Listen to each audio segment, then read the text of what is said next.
পুজোতে হয় কৃষ্ণনগরে। আর প্রত্যেকটা জায়গায় এরকম মানুষের মাথা দিয়েই ভরাট ছিল, কোনো জায়গা খালি ছিল না।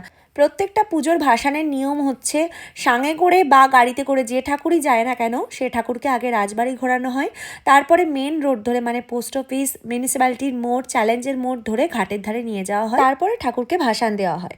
আমরা কোল্ড ড্রিঙ্কস খেয়ে নিচ্ছিলাম। অ্যাকচুয়ালি সেদিনকে আমার 3-4টে ফ্রেন্ড জোনের সাথে বেরোনোর কথা ছিল, বাট সবাইকে একভাবে তো টাইম দিতে পারছিলাম না। এক এক করে এক একজনের কাছে গিয়ে অনেকক্ষণ করে দাঁড়িয়ে আসছিলাম। সবার সাথে টাইম কাটাতে কাটাতে বাপরে বাপ সেই রাতটা যে কিভাবে চলে গেল, কেটে গেল।